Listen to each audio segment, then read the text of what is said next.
আল্লাহ রাব্বুল আলামিন বলেন তাদের জন্য জাহান্নামের আযাব রয়েছে, আযাবু জাহান্নাম ওয়া লাহুম আযাবুল হারিক, তাদের জন্য যন্ত্রণাদায়ক শাস্তির ব্যবস্থা রয়েছে। আমার ভাইরা, আমার বন্ধুগণ, আল্লাহ রাব্বুল আলামিন এই আয়াত আনার মাধ্যমে আল্লাহ পাক যে জিনিসটা বুঝাইতে চান, আপনি আমি অনেক সময় অন্যায় করে ফেলে দেই, অনেক সময় অজান্তে অন্যায় হয়ে যায়, কিংবা জেনে শুনে অন্যায় করার পরে যদি আপনি আমি সেই অন্যায় থেকে না ফিরে আসি, আপনি আমি সেই অন্যায় থেকে নিজেকে না শুধরে নেই, আপনি আমি সে অন্যায় থেকে যদি আপনি আমি তওবা না করি, আপনার জন্য আমার জন্য সেই জাহান্নামের আযাবের কথা আল্লাহ রাব্বুল আলামিন ঘোষণা করেছেন। আপনার আমার ঠিকানা হয়ে যাবে জাহান্নাম। আর যে ব্যক্তি ঈমান আনয়ন করলো, তওবা করলো, আল্লাহ রাব্বুল আলামিন তার সম্পর্কে ঘোষণা দিয়ে বলেন, ইন্নাল্লাযীনা আমানু ওয়া আমিলুস সালিহাতি লাহুম জান্নাতুন তাজরি মিন তাহতিহাল আনহার যালিকাল ফাওজুল কাবীর। চিৎকার দিয়ে বলুন আল্লাহু আকবার। আল্লাহ রাব্বুল আলামিন বলেন, ইন্নাল্লাযীনা আমানু ওয়া আমিলুস সালিহাত, আর যে সমস্ত মুমিন বান্দারা, ইন্নাল্লাযীনা আমানু, যারা ঈমান আনয়ন করলো, ওয়া আমিলুস সালিহাত, শুধু ঈমান আনলো এতটুকুই নয়, সাথে সাথে ওয়া আমিলুস সালিহাত, সৎ আমল করলো। আমার ভাইরা, আমার বন্ধুগণ, আল্লাহ রাব্বুল আলামিন তাদের সম্পর্কে ঘোষণা দিয়ে বলেন, লাহুম জান্নাতুন তাজরি মিন তাহতিহাল আনহার, যারা ঈমান আনয়ন করলো, নেক আমল করলো, তাদের জন্য আল্লাহ রাব্বুল আলামিন জান্নাতের ব্যবস্থা করে রেখেছেন। এমন জান্নাত, যে জান্নাতের তলদেশ দিয়ে আল্লাহ রাব্বুল আলামিন নহর প্রবাহিত করে রেখেছেন। চিৎকার দিয়ে বলুন সুবহানাল্লাহ। আমার ভাইরা, আমার বন্ধুগণ, আল্লাহ রাব্বুল আলামিন জান্নাত নির্মাণ করেছেন, জান্নাত বানিয়েছেন বান্দাকে জান্নাত দেওয়ার জন্য। যে সমস্ত বান্দারা নেক কাজ করবে, আল্লাহর বিধান মেনে চলবে, রাসূলের আদর্শ মেনে চলবে, যারা আল্লাহর বিধান অনুযায়ী নিজের জীবন পরিচালনা করবে, নিজের সমাজ পরিচালনা করবে, নিজের রাষ্ট্র পরিচালনা করবে, আল্লাহ রাব্বুল আলামিন তাদেরকে জান্নাত দান করবেন। আমার ভাইরা, আমার বন্ধুগণ, আল্লাহ তাআলা মুমিনদেরকে জান্নাত দেওয়ার জন্য জান্নাত বানিয়েছেন। জানতে চাই, আল্লাহ তাআলা যে জান্নাত বানিয়েছেন, সেই জান্নাতে যাওয়ার জন্য কোন কোন ভাই রাজি আছেন? তো হাত তুলে আল্লাহ তাআলাকে দেখিয়ে দিন। লিল্লাহি তাকবীর, লিল্লাহি তাকবীর। আমি তো পাদ্রীর কাছেও যাই, আবার ওইদিকে জাদুকরের কাছেও যাই। পাদ্রীর ধর্ম সত্য নাকি জাদুকরের ধর্ম সত্য, এটাকে নির্ণয় করার দরকার আছে না? নাই? বন্ধুরা আমার, যুবক সিদ্ধান্ত নিলেন, ছোট্ট একটি পাথরের টুকরা হাতে নিলেন।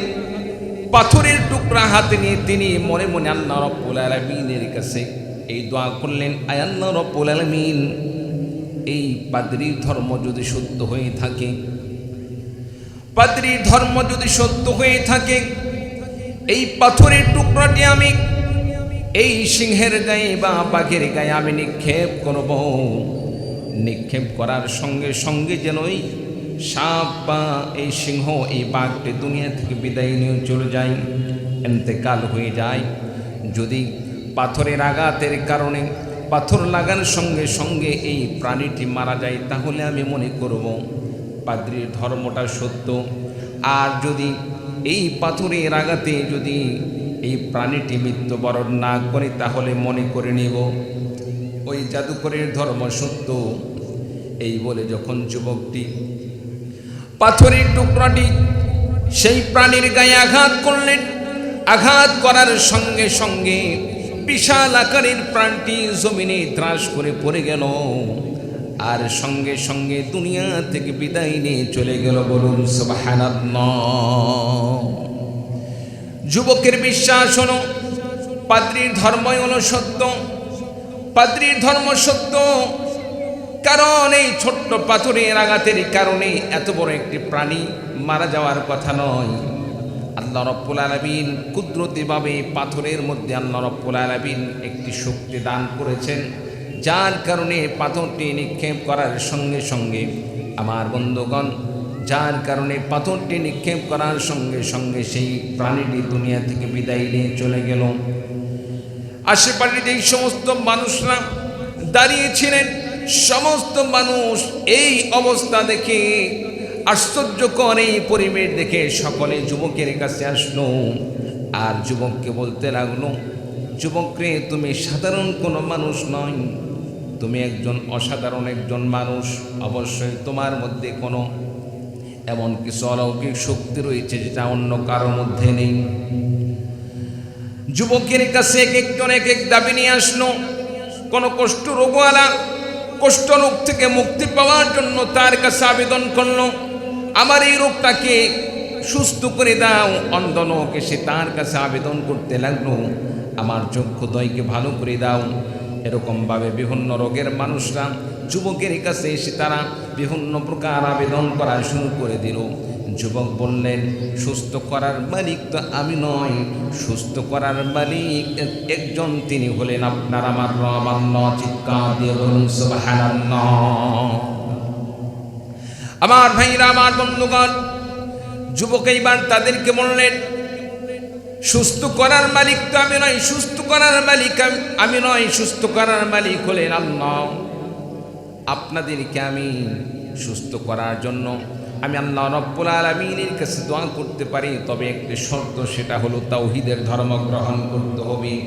যদি তাওহীদের ধর্ম গ্রহণ করো, একত্ববাদের ধর্ম গ্রহণ করো, আমি আল্লাহ রাব্বুল আলামিনের কাছে দোয়া করব, আল্লাহ রাব্বুল আলামিন আপনাদের এই রোগ বালা মুসিবতকে আল্লাহ রাব্বুল আলামিন দূর করে দিবেন, আপনাদেরকে সুস্থ করে দিবেন।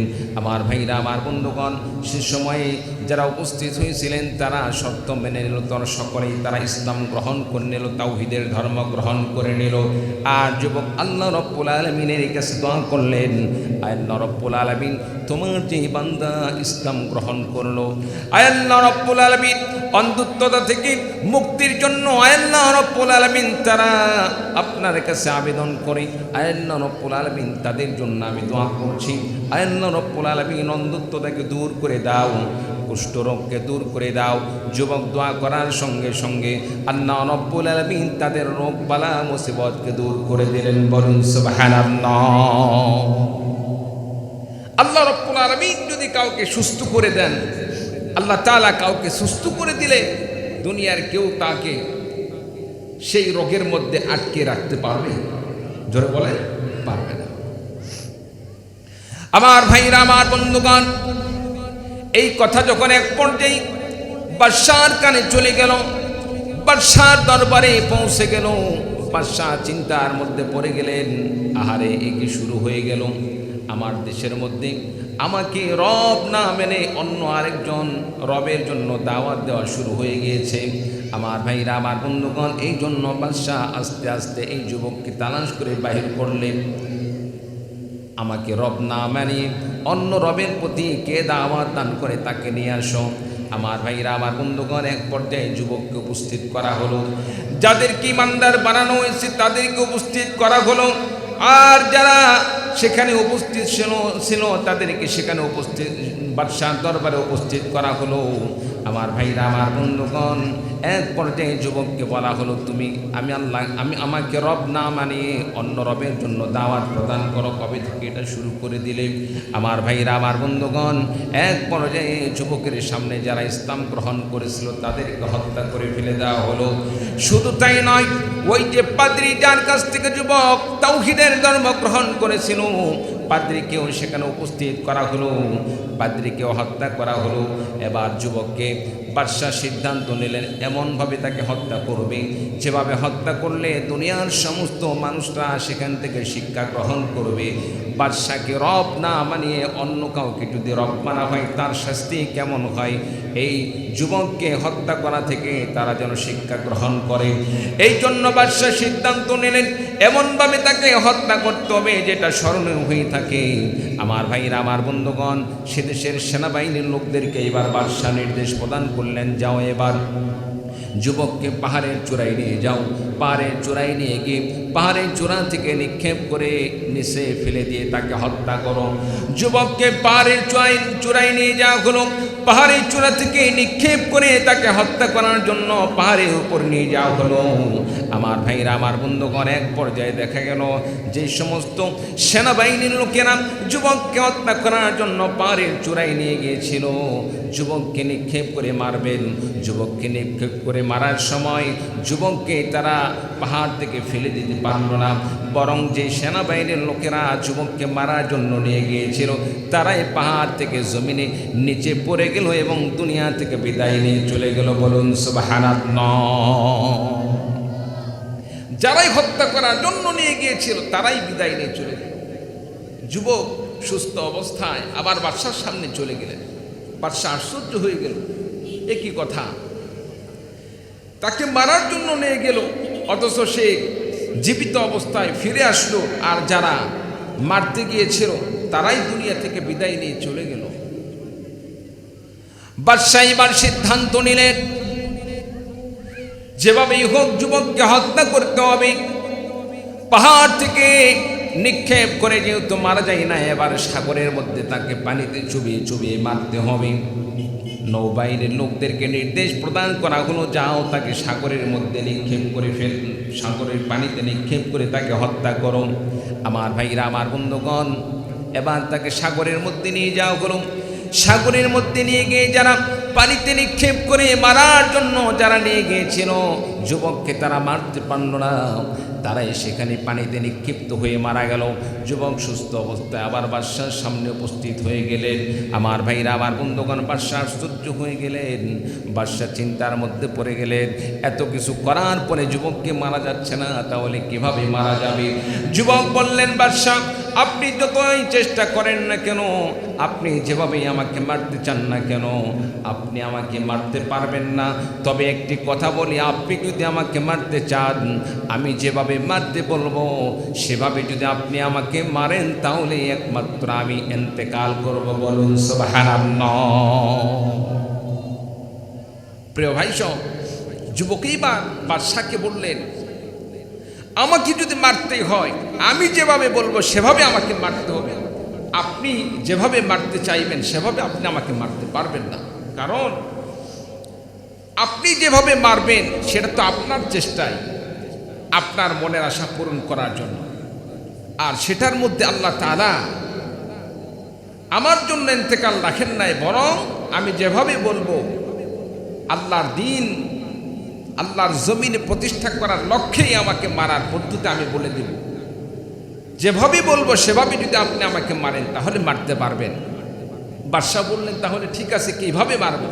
যুবক বললেন, একটি দিন নির্ধারণ করেন। যেমন আমাদের জুমার দিন সকলের কাছে একটি অন্যান্য দিনের চাইতে আলাদা মর্যাদাশীল দিন, কি বলেন, ঠিক কিনা? একটি দিন নির্ধারণ করেন, একটি মাঠ নির্ধারণ করেন, যেমন আপনাদের এই কনপুর বিশাল মাঠ, এইরকম একটি মাঠ। আর যুবক বললেন, সারা দেশের সমস্ত জনসাধারণের কাছে এলান করে দেন, অমুক দিন যুবককে সেখানে হত্যা করা হবে, সকলকে সেখানে উপস্থিত থাকার জন্য নির্দেশ প্রদান করা হলো, এইভাবে আপনি এলান করে দেন।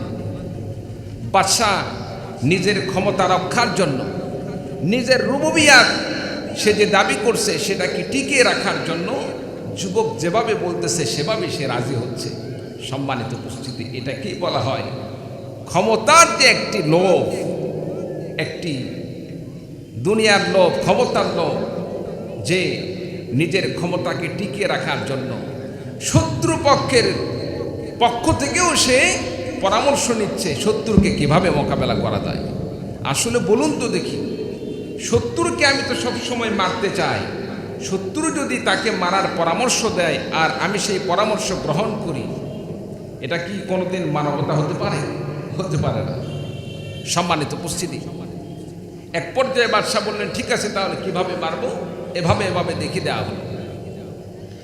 আমার ভাইরা, আমার বন্ধুগণ, দিন নির্ধারণ হয়ে গেল, ঘোষণা দেওয়া হলো, অমুক দিন অমুক মাঠে যুবককে হত্যা করা হবে। বাদশার নির্দেশ না মানার কারণে তাকে হত্যা করা হবে, সে তাওহীদের দাওয়াত দেওয়ার কারণে তাকে হত্যা করা হবে।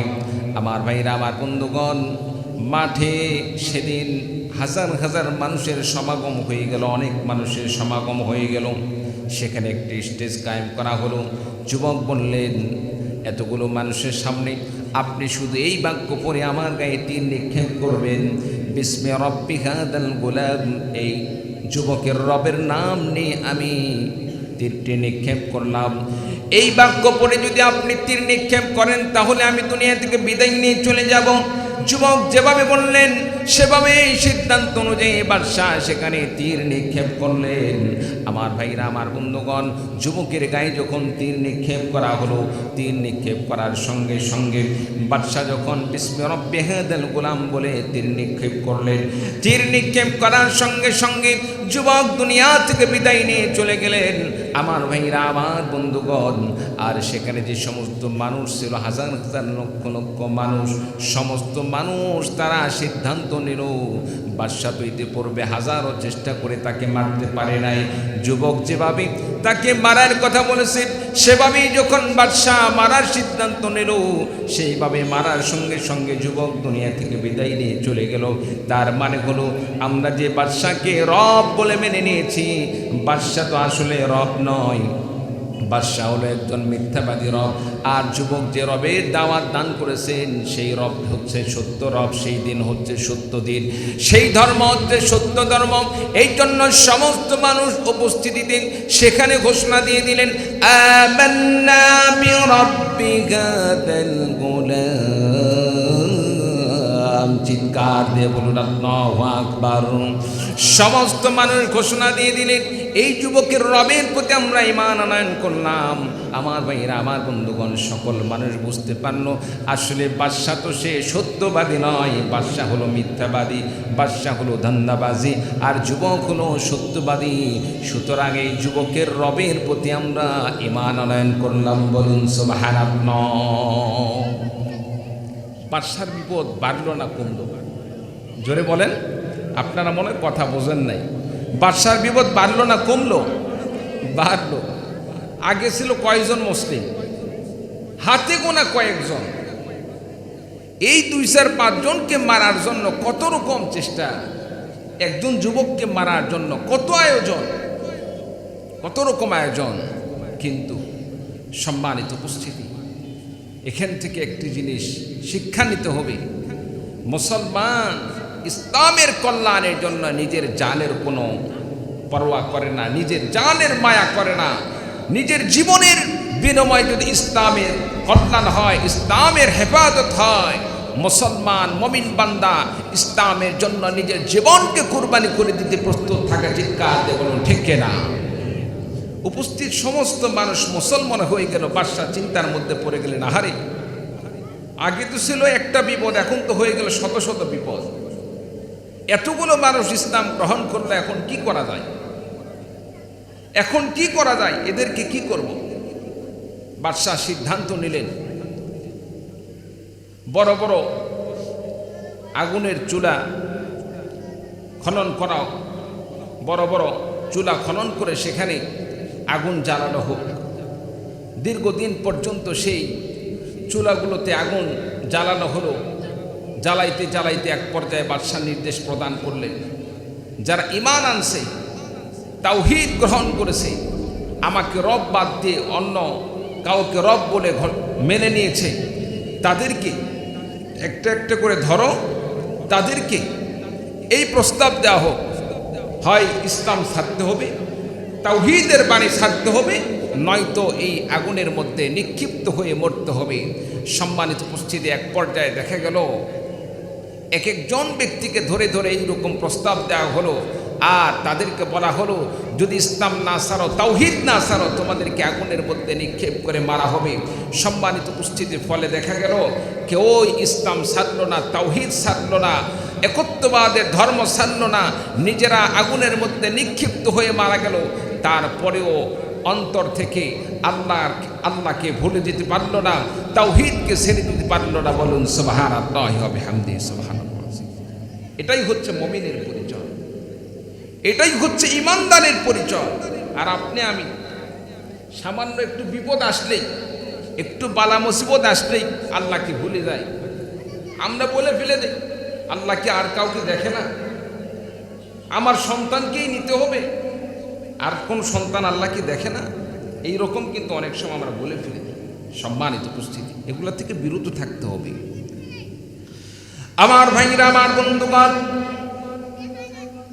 এই সমস্ত মুমিন বান্দাদেরকে আসহাবে উখদুদ, এই অগ্নিকুণ্ডের মালিকরা তারা যেভাবে মুসলমানদেরকে, তাওহীদবাদীদেরকে হত্যা করেছিলেন, সে কথা আল্লাহ রাব্বুল আলামিন কোরআনে কারীমের সূরাতুল বুরুজের মধ্যে আল্লাহ রাব্বুল আলামিন কয়েকটি কসম খেয়ে খেয়ে সেই কথাই আল্লাহ রাব্বুল আলামিন ঘোষণা দিয়ে বলেন, ওয়াস-সামাই যাতিল বুরুজি ওয়াল ইয়াউমিল মাউউদ ওয়া শাহিদিন ওয়া মাশহুদ কুতিলা আসহাবুল উখদুদ।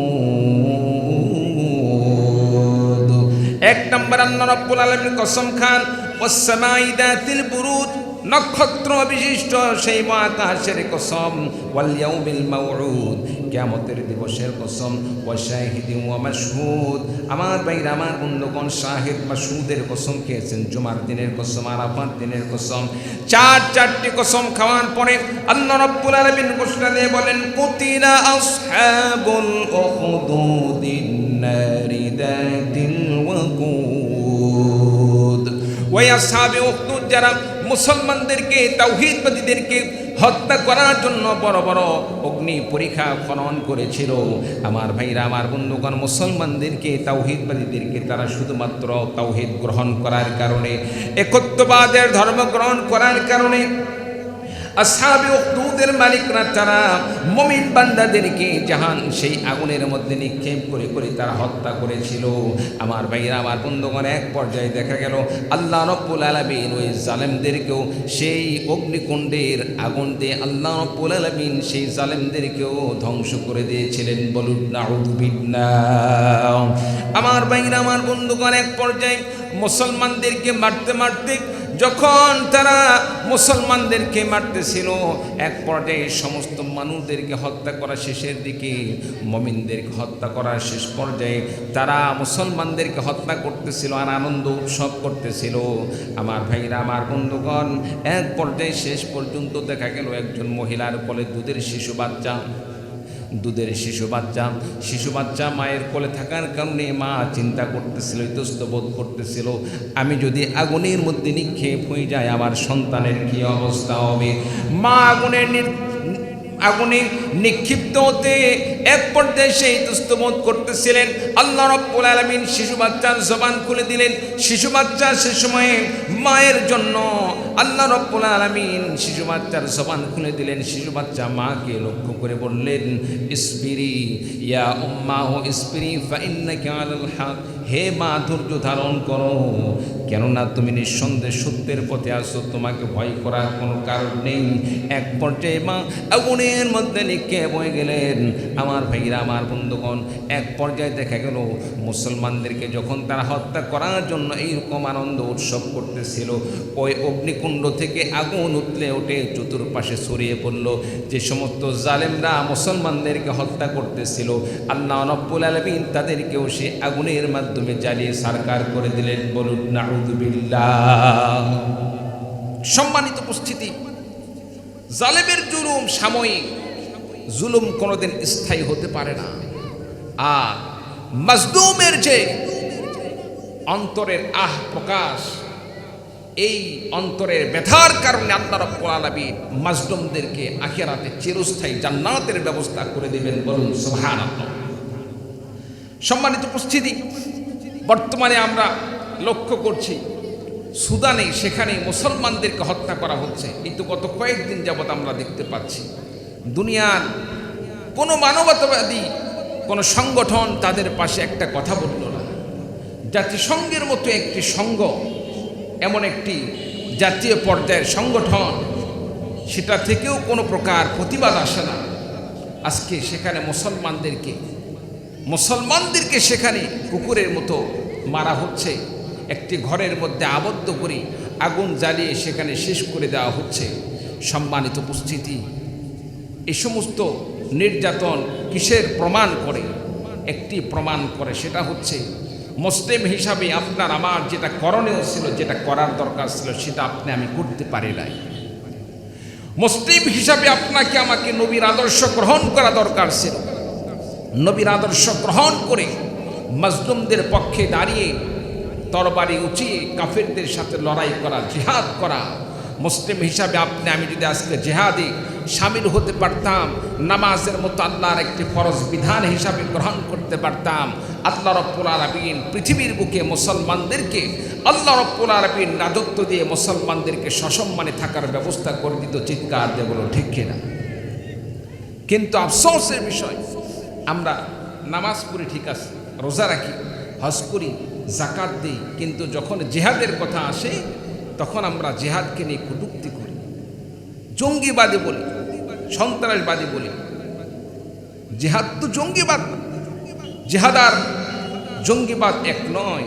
জিহাদ হচ্ছে জঙ্গিবাদকে, সন্ত্রাসবাদকে নির্মূল করার একটি পদ্ধতি, যেটা আল্লাহ তাআলা ফরজ করে দিয়েছেন। সুবহানাল্লাহ। আমার ভাইরা, আমার বন্ধুগণ, সে কথা আল্লাহ রাব্বুল আলামিন কোরআনে কারীমের মধ্যে বলেন, কুতিলা আসহাবুল উখদুদিন নারি যাতিল ওয়াকুদ ইদহুম আলাইহা কুউদুন ওয়া হুম আলা মা ইয়াফআলুনা বিল মুমিনিনা শুহুদ। আল্লাহ রাব্বুল আলামিন বলেন, ওই সমস্ত মুসলমানদের সাথে, মুমিন বান্দাদের সাথে এই জালেমরা যা কিছু করছিল, মুমিন বান্দাদেরকে আগুনে নিক্ষেপ করে করে মারতেছিল, আল্লাহ রাব্বুল আলামিন সব কিছু দেখতেছিলেন। আল্লাহ পাকের কাছে সব কিছু স্পষ্ট। আমার ভাইরা, আমার বন্ধুগণ, এরপরে আল্লাহ রাব্বুল আলামিন ঘোষণা দিয়ে বলেন, ওয়া মা নাকামু মিনহুম ইল্লা আন ইউমিনু বিল্লাহিল আজিজিল হামিদ।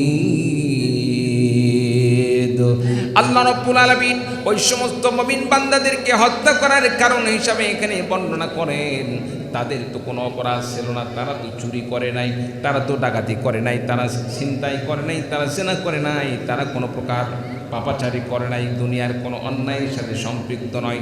তাহলে তাদেরকে এই আসহাবে উখদুদ তারা কেন হত্যা করলো?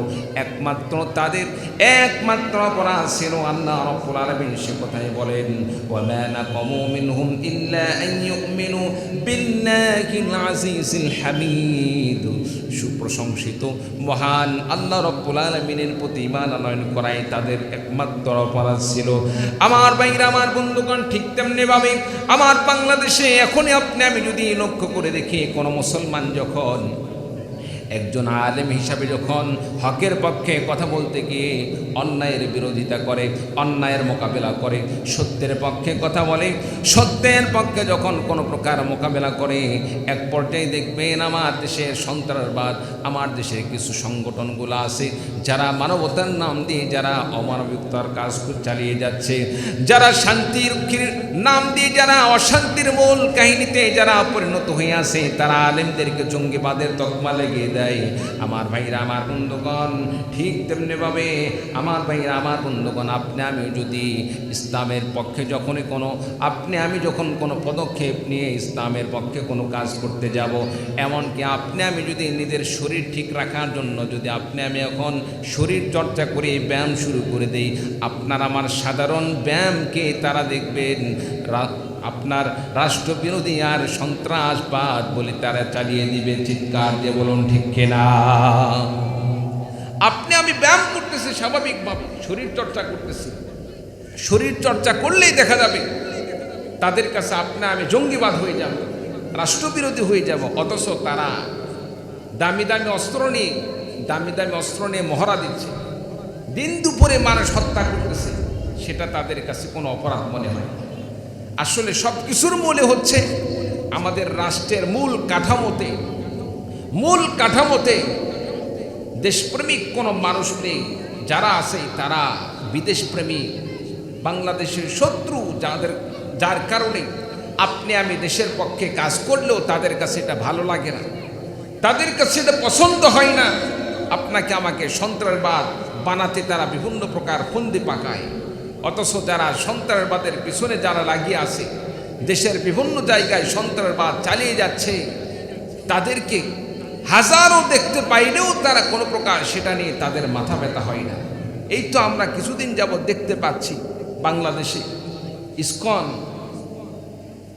ইসকন নামক যে সন্ত্রাসী একটি জঙ্গিবাদী সন্ত্রাসবাদী একটি সংগঠন পরিকল্পিতভাবে আপনার আমার মেয়েকে তারা ফাঁসাচ্ছে, আপনার আমার মেয়েকে তারা প্রেমের ফাঁদে ফেলে আপনার আমার বাড়ি থেকে ভাগিয়ে নিয়ে যাচ্ছে। এক পর্যায়ে তাদেরকে অবৈধভাবে মেলামেশার মাধ্যমে পেটে সন্তান জন্ম দেওয়ার পরে হয়তো তাকে রেখে চলে যাচ্ছে, কিংবা নিয়ে গেলে এক পর্যায়ে দেখা যাচ্ছে আমাদের পাশের কোনো রাষ্ট্রে সেখানে পতিতালয়ে তাদেরকে বিক্রয় করে দেওয়া হচ্ছে। বলুন নাউযু বিল্লাহি মিন যালিক। সম্মানিত উপস্থিতি, এই সমস্ত সংগঠন সম্পর্কে তাদেরকে হাজারো বার যদি আমরা দলিল প্রমাণ সহ তাদের সামনে যদি তাদের এই অপকর্মগুলো প্রশাসনের সামনে আমরা তুলে ধরি, প্রশাসন এগুলোকে তারা দেখতেই পায় না, এগুলোকে তারা অন্যায় মনে করে না, এগুলোকে তারা খুঁজেই পায় না। অথচ আপনি আমি ছোটোখাটো কোনো কিছু করলেই তাদের কাছে সন্ত্রাসবাদ মনে হয়। এই তো প্রতিবাদের সময় দেখা গেল একজন মুসলিম ভাই খেলনা বন্দুক নিয়ে সমাবেশে উপস্থিত হয়েছে, সেটা নিয়ে এই দিক সেদিক অঙ্গি ভঙ্গি করতেছে। একটি খেলনা বন্দুক সেখানে আতঙ্কের কারণ হয়ে গেল, অথচ ওই সমস্ত সন্ত্রাসরা সরাসরি মারণাস্ত্র নিয়ে মুসলিম হত্যা করতেছে, মানুষদেরকে হত্যা করতেছে, এটা তাদের চোখেই পড়ে না। সম্মানিত উপস্থিতি, এর মূলে যে সমস্যা সেটা হচ্ছে আপনি আমি এখনো সজাগ হতে পারি নাই, সচেতন হতে পারে নাই। আপনাকে আমাকে যে সিদ্ধান্ত নেওয়া দরকার সেই সিদ্ধান্ত নিতে পারে নাই। আপনাকে আমাকে এই সমস্ত অন্যায় থেকে রাষ্ট্রকে হেফাজত করতে হলে একমাত্র একটি উপায়, সেটা হচ্ছে আল্লাহর দিনকে পরিপূর্ণভাবে গ্রহণ করতে হবে, রাসূলুল্লাহ সাল্লাল্লাহু আলাইহি সাল্লামের সুন্নাহকে গ্রহণ করতে হবে। রাসূলের আদর্শ গ্রহণ করে আল্লাহর বিধান, আল্লাহ তাআলার নির্দিষ্ট আল্লাহ পাকের একটি ফরজ বিধান জিহাদ দান করেছেন, সেই জিহাদের মাধ্যমে আপনাকে আমাকে শান্তি প্রতিষ্ঠা করতে হবে। চিৎকার দিয়ে বলুন ঠিক কিনা? عذاب جهنم ولهم عذاب الحريق। আল্লাহ রাব্বুল আলামিন বলেন তাদের জন্য জাহান্নামের আযাব রয়েছে, আযাবু জাহান্নাম ওয়া লাহুম আযাবুল হারিক, তাদের জন্য যন্ত্রণাদায়ক শাস্তির ব্যবস্থা রয়েছে। আমার ভাইরা, আমার বন্ধুগণ, আল্লাহ রাব্বুল আলামিন এই আয়াত আনার মাধ্যমে আল্লাহ পাক যে জিনিসটা বুঝাইতে চান, আপনি আমি অনেক সময় অন্যায় করে ফেলে দেই, অনেক সময় অজান্তে অন্যায় হয়ে যায়, কিংবা জেনে শুনে অন্যায় করার পরে যদি আপনি আমি সেই অন্যায় থেকে না ফিরে আসি, আপনি আমি সেই অন্যায় থেকে নিজেকে না শুধরে নেই, আপনি আমি সে অন্যায় থেকে যদি আপনি আমি তওবা না করি, আপনার জন্য আমার জন্য সেই জাহান্নামের আযাবের কথা আল্লাহ রাব্বুল আলামিন ঘোষণা করেছেন। আপনার আমার ঠিকানা হয়ে যাবে জাহান্নাম। আজ ব্যক্তি ঈমান আনয়ন করলো, তওবা করলো, আল্লাহ রাব্বুল আলামিন তার সম্পর্কে ঘোষণা দিয়ে বলেন, ইন্নাল্লাযীনা আমানু ওয়া আমিলুস সালিহাতি লাহুম জান্নাতুন তাজরি মিন তাহতিহাল আনহার যালিকাল ফাওজুল কাবীর। চিৎকার দিয়ে বলুন আল্লাহু আকবার। আল্লাহ রাব্বুল আলামিন বলেন, ইন্নাল্লাযীনা আমানু ওয়া আমিলুস সালিহাত, আজ সমস্ত মুমিন বান্দারা, ইন্নাল্লাযীনা আমানু, যারা ঈমান আনয়ন করলো, ওয়া আমিলুস সালিহাত, শুধু ঈমান আনলো এতটুকুই নয়, সাথে সাথে ওয়া আমিলুস সালিহাত, সৎ আমল করলো। আমার ভাইরা, আমার বন্ধুগণ, আল্লাহ রাব্বুল আলামিন তাদের সম্পর্কে ঘোষণা দিয়ে বলেন, লাহুম জান্নাতুন তাজরি মিন তাহতিহাল আনহার। যারা ঈমান আনয়ন করলো, নেক আমল করলো, তাদের জন্য আল্লাহ রাব্বুল আলামিন জান্নাতের ব্যবস্থা করে রেখেছেন। এমন জান্নাত, যে জান্নাতের তলদেশ দিয়ে আল্লাহ রাব্বুল আলামিন নহর প্রবাহিত করে রেখেছেন। চিৎকার দিয়ে বলুন সুবহানাল্লাহ। আমার ভাইরা, আমার বন্ধুগণ, আল্লাহ রাব্বুল আলামিন জান্নাত নির্মাণ করেছেন, জান্নাত বানিয়েছেন বান্দাকে জান্নাত দেওয়ার জন্য। যে সমস্ত বান্দারা নেক কাজ করবে, আল্লাহর বিধান মেনে চলবে, রাসূলের আদর্শ মেনে চলবে, যারা আল্লাহর বিধান অনুযায়ী নিজের জীবন পরিচালনা করবে, নিজের সমাজ পরিচালনা করবে, নিজের রাষ্ট্র পরিচালনা করবে, আল্লাহ রাব্বুল আলামিন তাদেরকে জান্নাত দান করবেন। আমার ভাইরা, আমার বন্ধুগণ, আল্লাহ তাআলা মুমিনদেরকে জান্নাত দেওয়ার জন্য জান্নাত বানিয়েছেন। জানতে চাই, আল্লাহ তাআলা যে জান্নাত বানিয়েছেন, সেই জান্নাতে যাওয়ার জন্য কোন কোন ভাই রাজি আছেন? তো হাত তুলে আল্লাহ তাআলাকে দেখিয়ে দিন। লিল্লাহি তাকবীর, লিল্লাহি তাকবীর। বাস আত্মান। সম্মানিত উপস্থিতি, জান্নাত আল্লাহ পাক বানিয়েছেন কার জন্য? মুমিন না কাফেরের জন্য? জোরে বলেন। মুমিনদের জন্য জান্নাত, মুমিনদের জন্য আল্লাহ তাআলা শুধু মুমিনদের জন্যই জান্নাত নির্মাণ করেছেন, আর কাফেরদের জন্য ঠিকানা হবে জাহান্নাম।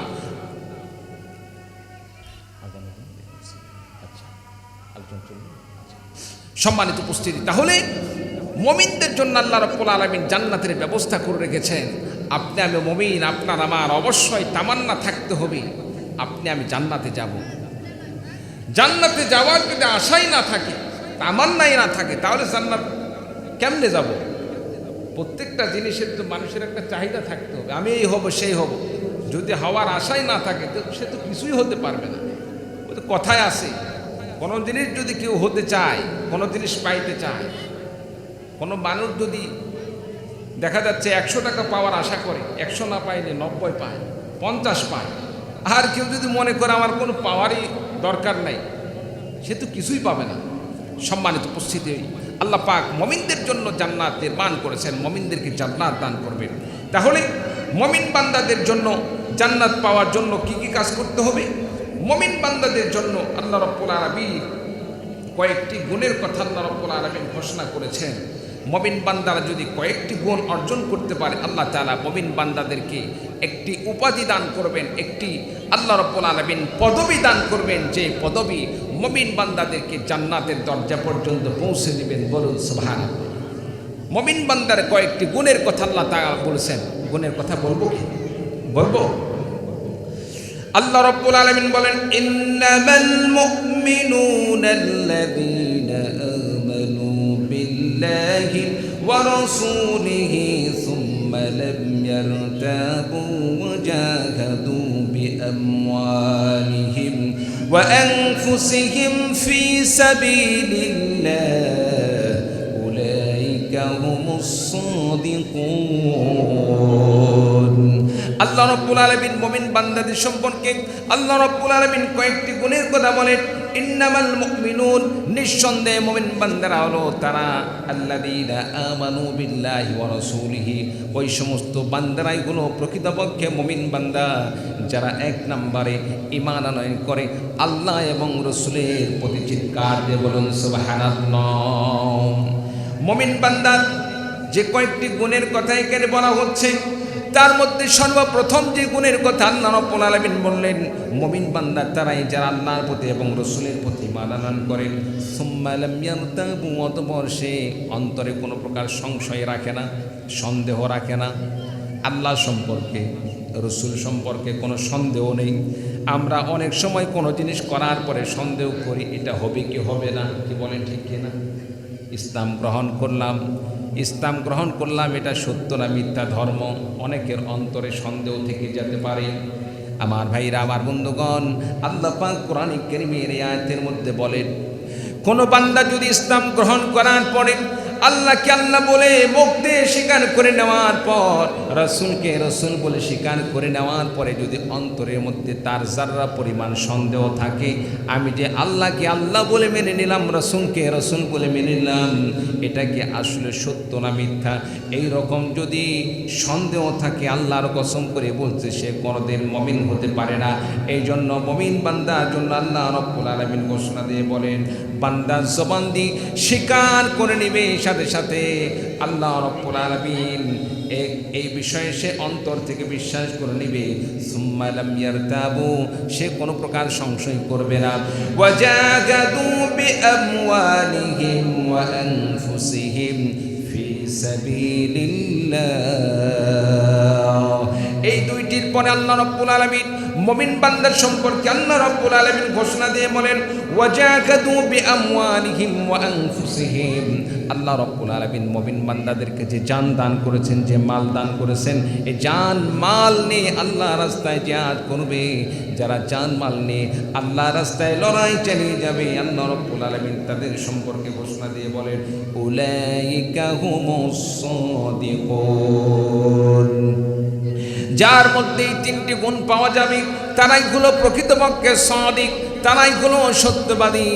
আর যে ব্যক্তি এই সত্যবাদী, এই সাদিকুন, এই গুণটা অর্জন করতে পারবে, আল্লাহ রাব্বুল আলামিন সেই বান্দাদেরকে জান্নাতের মেহমান বানিয়ে দিবেন। বলুন সুবহানাল্লাহ। সম্মানিত উপস্থিতি, আপনার আমার অন্তরে যদি ঈমান থাকে, ঈমান থাকলে আল্লাহ রাব্বুল আলামিন কোনো না কোনো দিন জান্নাত দান করবেনই করবেন। সম্মানিত উপস্থিতি, ঈমানের পরিমাণ কম আর বেশি এরকম হতে পারে, কি বলেন ঠিক কিনা? সাধারণত আমরা তো গুনাহ করি, গুনার কারণে কোনো সময় জাহান্নামে আপনাকে আমাকে যেতে হতে পারে, কিন্তু এইটুক আপনার আমার তামান্না থাকতে হবে, আল্লাহ পাকের কাছে যদি আমি তওবা করি, আল্লাহ পাকের কাছে মাফ চাই, আল্লাহ পাক মাফ করতে পারেন কি পারেন না, আল্লাহ পাক ক্ষমা করতে পারেন কি পারেন না। সম্মানিত উপস্থিতি, আল্লাহ রাব্বুল আলামিন অবশ্যই অবশ্যই বান্দাকে ক্ষমা করে দিবেন, আল্লাহ পাক বান্দাকে মাফ করে দিবেন। প্রিয় ভাই সব, এমনকি হাদিস শরীফের মধ্যে আল্লাহ রাব্বুল আলামিন বান্দাকে যে মাফ করবেন সে সম্পর্কে হাদিস শরীফের মধ্যে বর্ণনা করা হয়েছে। রাসূলুল্লাহ সাল্লাল্লাহু আলাইহি সাল্লাম হাদিস শরীফের মধ্যে বর্ণনা করে, আল্লাহ পাক যেদিন বান্দাদেরকে মাফ করবেন, যাদের অন্তরে আল্লাহ পাকের প্রতি যারা পরিমাণ হলো ঈমান ছিল, আল্লাহ পাক তাদেরকে প্রথম অবস্থায় যখন মাফ করবেন, এই সমস্ত বান্দারা জান্নাত থেকে জাহান্নাম থেকে বাহির হয়ে এসে আল্লাহ পাকের সাথে ঝগড়া করা শুরু করে দিবে। আয় আল্লাহ রাব্বুল আলামিন, আমার মতোই মানুষ তো আরও দেখলাম জাহান্নামের মধ্যে জ্বলতেছে, তারাও তো আমাদের মতো নামাজ পড়ত, তারাও তো আমাদের মতো রোজা রাখত, তারাও তো আমার মতো নেক কাজ করত, তারা জাহান্নামে জ্বলতেছে, আপনি তাদেরকে জাহান্নাম দান করেছেন, তাড়াতাড়ি তাদেরকে বাহির করার ব্যবস্থা করেন। হাদিস শরীফের মধ্যে বর্ণনা করা হয়, তারা এমনভাবে ঝগড়া করা শুরু করে দিবে, দুনিয়াতে এমনকি আমরা জায়গা জমিনে যে ঝগড়া করি, এই রকম ঝগড়া দুনিয়াতেও আমাদের কোনোদিন হয় নাই। সম্মানিত উপস্থিতি, তাহলে সেদিন একজন মোমেন ভাই আরেকজন মোমেন ভাইয়ের উপর তার মনের টান কেমন হবে চিন্তা করা যায়? আল্লাহ তাআলার সাথে তারা এরকমভাবে ঝগড়া করতে থাকবে। আয় আল্লাহ, আমাদের মতোই তো বান্দা জাহান্নামে আছে, আপনি তাকে মুক্ত করে দেন। আল্লাহ রাব্বুল আলামিন বলবেন, যাও তাদেরকে মুক্ত করে নিয়ে আসো। এবার সেই বান্দারা জাহান্নামে যাবেন, যাওয়ার পরে তাদেরকে তাদের চেহারা দেখে দেখে জাহান্নাম থেকে মুক্ত করে নিয়ে আসবেন। আমার ভাইরা, আমার বন্ধুগণ, এক পর্যায়ে যখন তারা তাদের চেহারা দেখবেন, চেহারা দেখার পরে লক্ষ্য করে দেখবেন তাদের চেহারার মধ্যে কোনো আগুন লাগে নাই, পুরা শরীরের কোনো জায়গায় জাহান্নামের আগুন স্পর্শ করে নাই, শুধুমাত্র পায়ের নলা পর্যন্ত বা গোড়ালি পর্যন্ত আগুন স্পর্শ করেছিল। তাদেরকে জাহান্নাম থেকে মুক্ত করা হবে। জাহান্নাম থেকে মুক্ত করার পরে আল্লাহ রাব্বুল আলামিনের সামনে নিয়ে যাওয়া হবে। আমার ভাইরা, আমার বন্ধুগণ, জাহান্নাম থেকে মুক্ত করে আল্লাহ রাব্বুল আলামিনের কাছে নিয়ে যাওয়ার পরে এবার ওই সমস্ত বান্দারা আল্লাহ রাব্বুল আলামিনের কাছে বলবেন, আয় আল্লাহ রাব্বুল আলামিন, আপনার সেই ওই সমস্ত বান্দাদেরকে জাহান্নাম থেকে মুক্ত করে নিয়ে এসেছি। এরপরে আল্লাহ রাব্বুল আলামিন ওই সমস্ত বান্দাদেরকে বলবেন, রে আমার বান্দারা, যাও এবার জাহান্নাম থেকে ওই সমস্ত বান্দাদেরকে মুক্ত করে নিয়ে আসো যাদের অন্তরের মধ্যে এক দিনার পরিমাণ, এক দিরহাম পর্যন্ত ঈমান ছিল। দুনিয়াতে এক দিনার পর্যন্ত যাদের অন্তরে ঈমান ছিল, তাদেরকে জাহান্নাম থেকে মুক্ত করে নিয়ে আসো। আমার বন্ধুগণ, এবার তারা ওই সমস্ত বান্দাদেরকে জাহান্নাম থেকে মুক্ত করে নিয়ে আসবেন। এরপরে আল্লাহ রাব্বুল আলামিন বলবেন, বান্দারে যাও এবার আমার ওই সমস্ত বান্দাদেরকে জাহান্নাম থেকে মুক্ত করে নিয়ে আসো যাদের অন্তরে অর্ধ দিনার পর্যন্ত, যাদের যাদের অন্তরে ঈমান ছিল তাদেরকে জাহান্নাম থেকে মুক্ত করে নিয়ে আসো, তাদেরকে মুক্ত করে নিয়ে আসা হবে। এরপরে আল্লাহ রাব্বুল আলামিন বান্দাদেরকে বলবেন, বান্দারে যাও আমার ওই সমস্ত বান্দাদেরকে এবার জাহান্নাম থেকে মুক্ত করে নিয়ে আসো যাদের অন্তরে এক যাররা পরিমাণ ঈমান ছিল।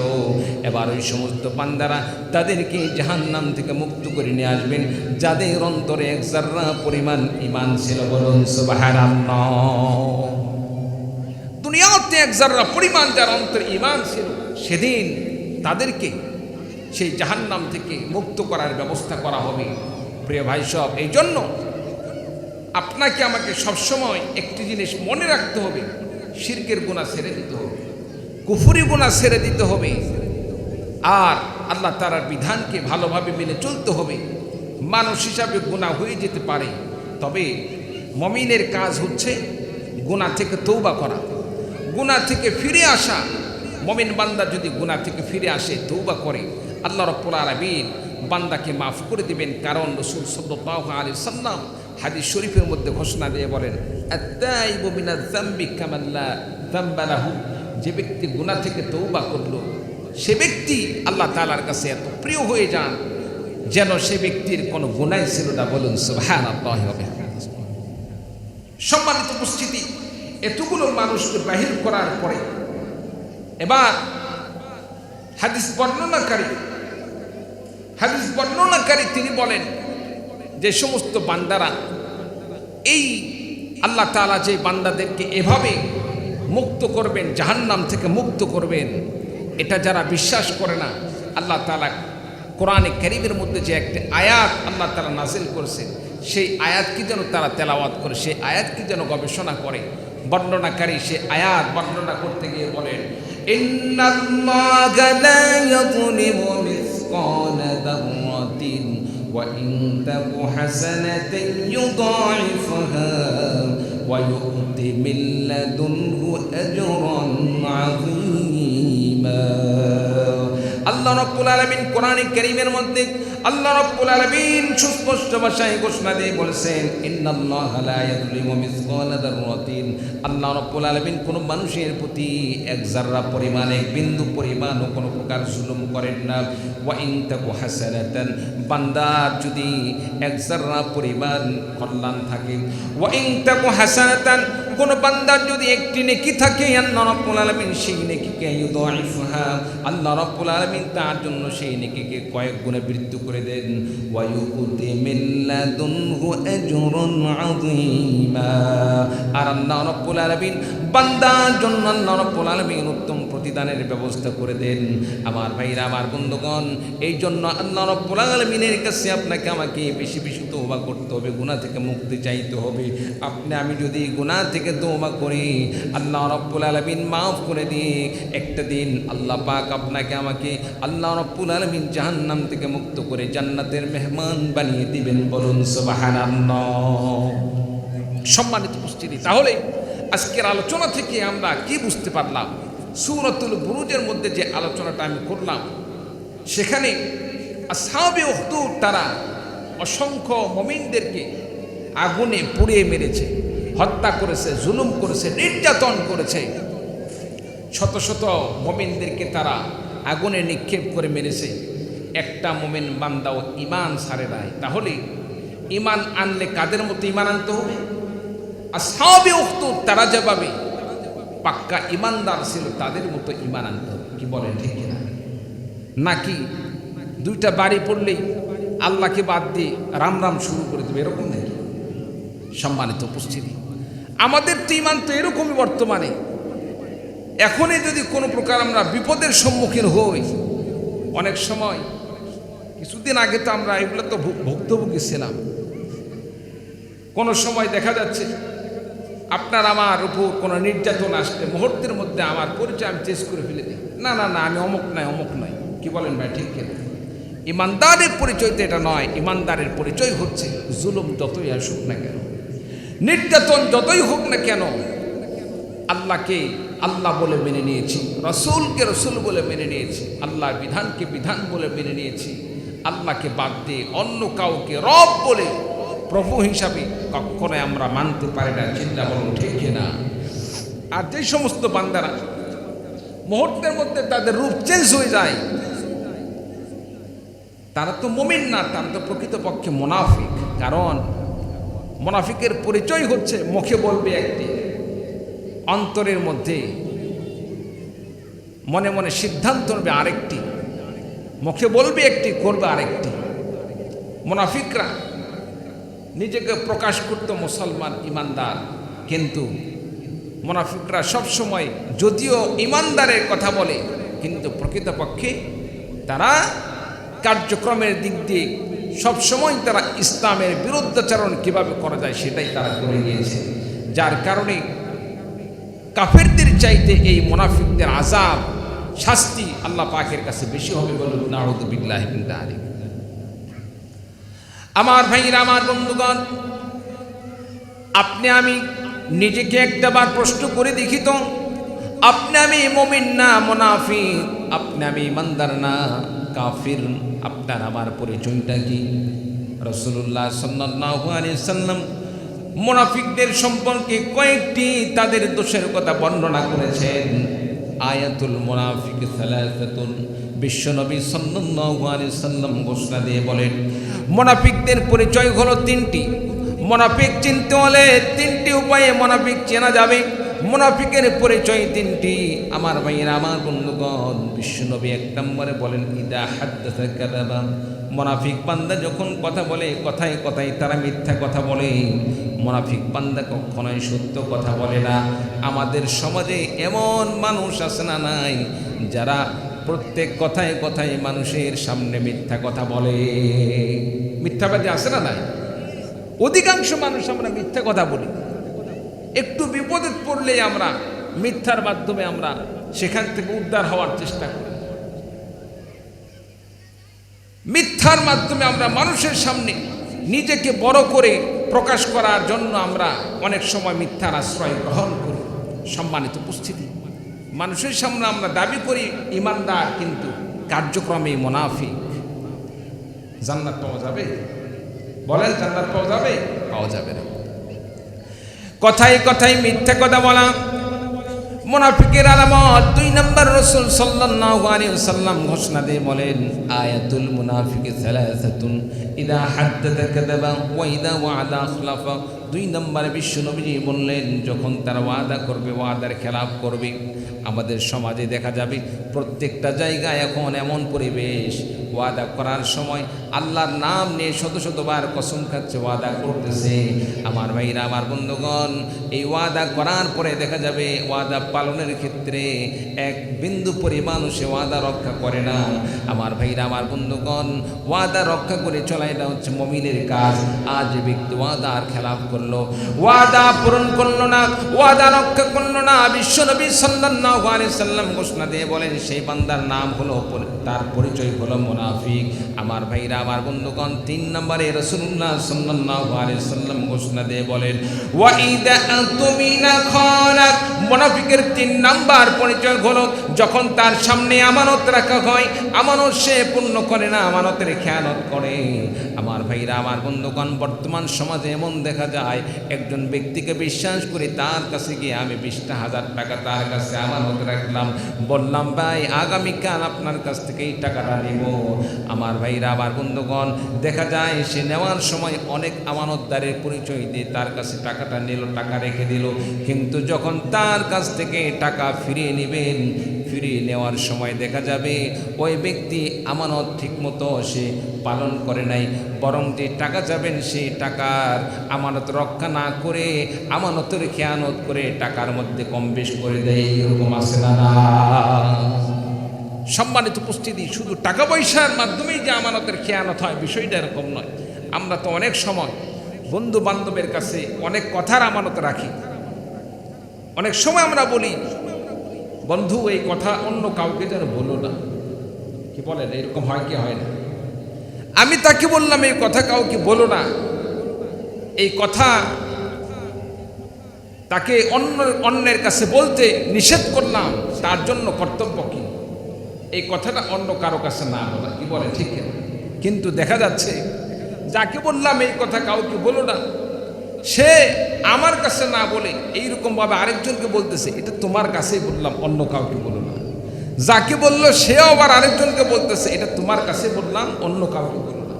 এক পর্যায়ে দেখা যাচ্ছে একই কথা 10 জন ঘোরার পরে সেই প্রথম যে ব্যক্তি বলল এটা তোমার কাছে বলছে, অন্য কাউকে জন্য এই কথা বলল, ঘুরে ফিরে সেই প্রথম ব্যক্তির কাছে চলে আসলো।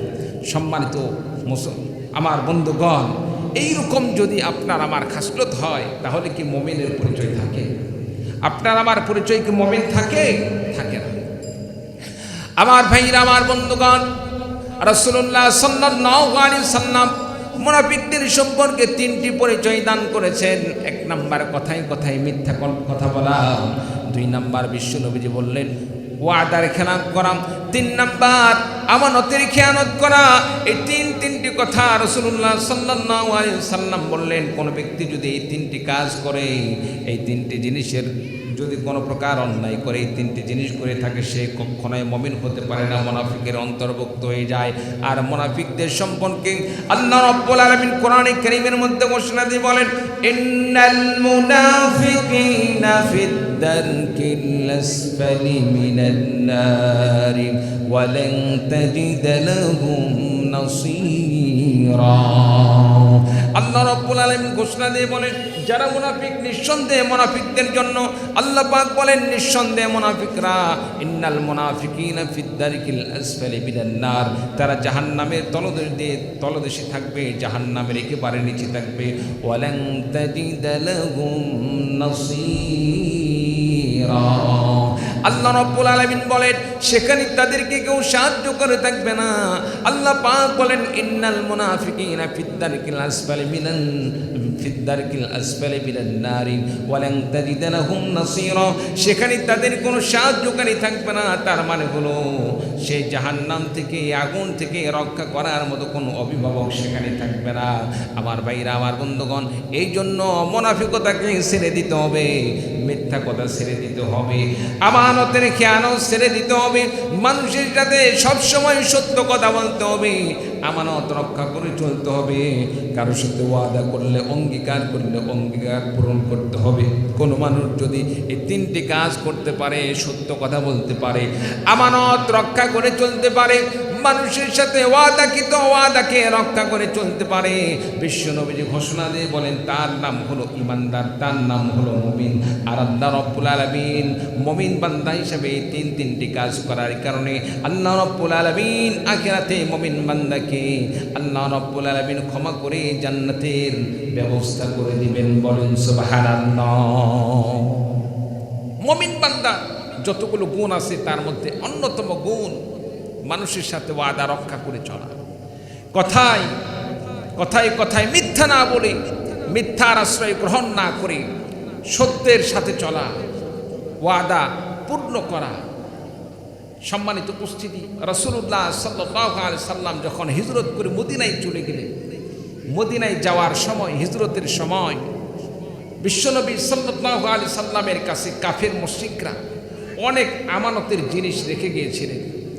কাফেররা তাদের স্ত্রীকে যে পরিমাণ বিশ্বাস করত না, স্ত্রীরা স্বামীকে যে পরিমাণ বিশ্বাস করত না, মা বাবা সন্তানকে যে পরিমাণ বিশ্বাস করত না, সন্তানরা মা বাবাকে যে পরিমাণ বিশ্বাস করত না, তার চাইতে বেশি বিশ্বাস করত আপনার আমার নবী, বিশ্ব নবীকে। বলেন সুবহানাল্লাহ।